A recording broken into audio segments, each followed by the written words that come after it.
Shalom Sobat AM yang terkasih dalam Yesus Kristus.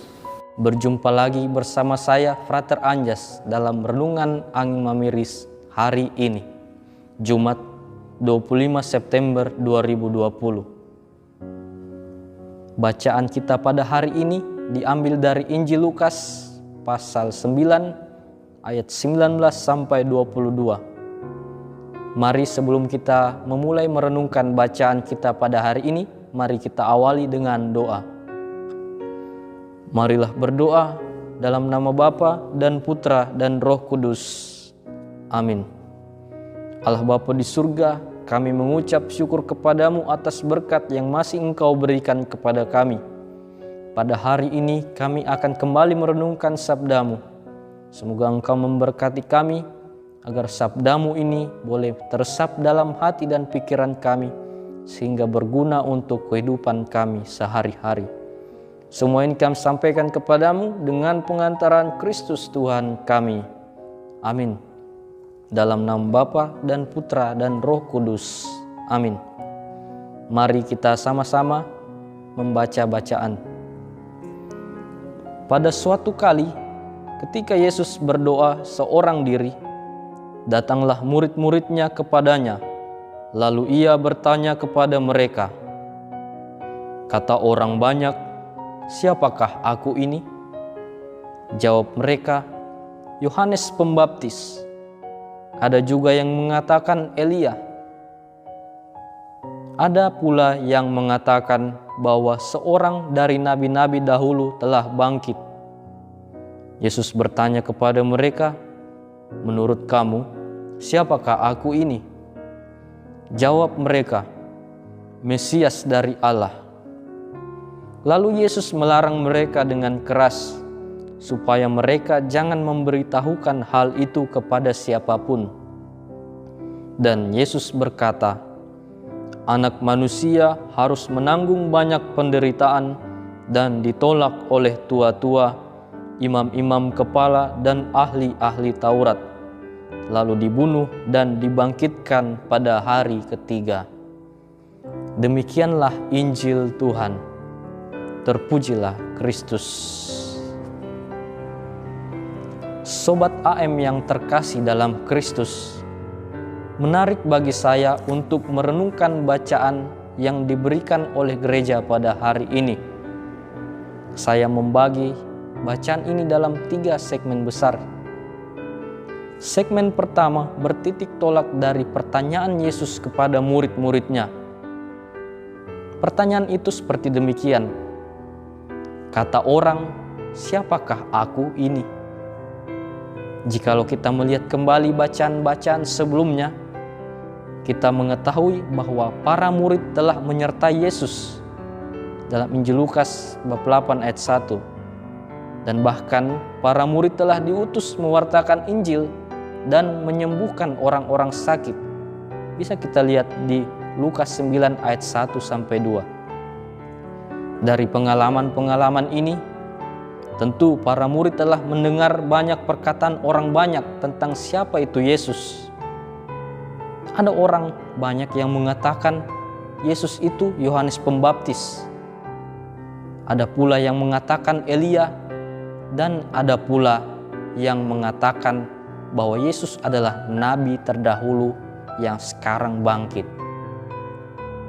Lalu pada segmen kedua, Yesus kembali memberikan pertanyaan kepada murid-muridnya itu. Sekarang Yesus bertanya, "Menurut kamu, siapakah aku ini?" Pertanyaan itu Yesus tujukan kepada murid-muridnya secara langsung.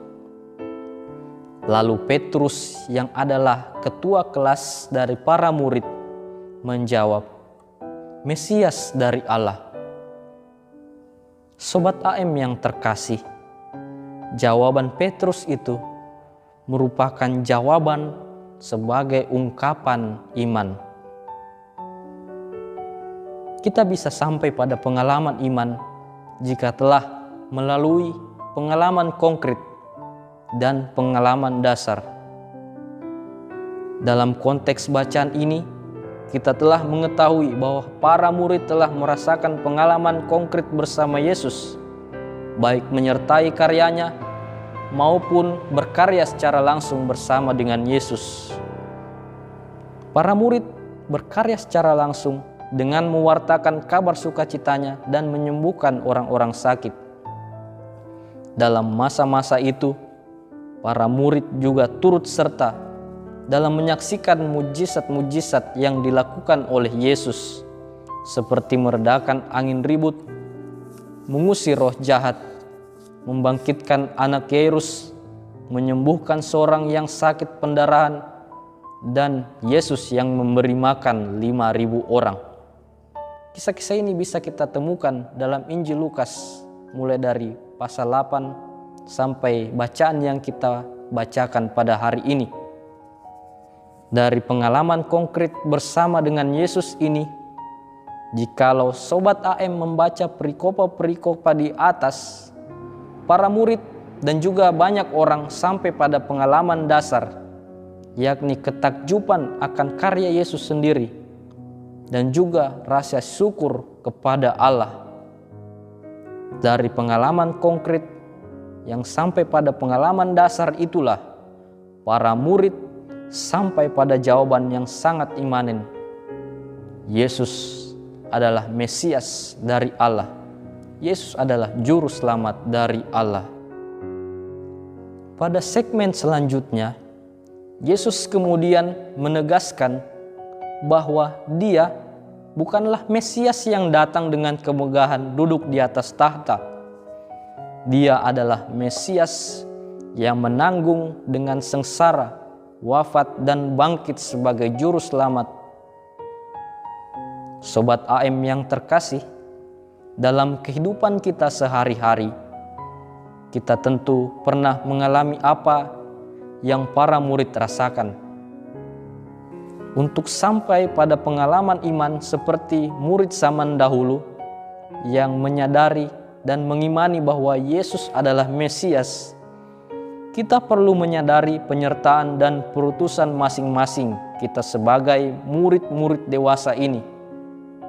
Mungkin pada saat ini kita sebagai murid-murid zaman now, zaman modern, kita adalah seorang dokter misalnya, guru, perawat, akuntan, pedagang, rohaniwan, petugas kebersihan, mahasiswa, orang tua, anak muda, bayi, dan siapapun. Kita adalah murid-murid Kristus zaman sekarang. Dengan turut melakukan karya masing-masing dengan sebaik-baiknya, dilandasi dengan doa-doa dan karya, kita bisa sampai pada rasa syukur akan tugas dan tanggung jawab kita dalam menjalani tugas perutusan. Dari situlah jawaban ungkapan iman kita akan Yesus Sang Mesias Juru Selamat yang rela menderita bagi kita semua, terus-menerus diteguhkan. Sobat AM yang terkasih, pada akhirnya saya percaya bahwa jika pertanyaan yang sama dilontarkan kepada kita semua, yakni menurut kamu, siapakah Yesus itu? Saya yakin Sobat AM yang terkasih dalam Kristus pasti sudah punya jawabannya masing-masing. Amin. Amin. Semoga demikian. Marilah kita tutup permenungan kita pada hari ini dengan doa. Dalam nama Bapa dan Putra dan Roh Kudus. Amin. Allah Bapa di surga, kami mengucap syukur atas berkat yang telah Engkau berikan kepada kami melalui sabda-Mu yang telah kami baca, dengarkan dan renungkan pada hari ini. Semoga sabda-Mu ini dapat menjiwai kami sehingga dapat melakukan aktivitas kami dengan sebaik-baiknya. Dengan pengantaran Kristus Tuhan kami. Amin. Dalam nama Bapa dan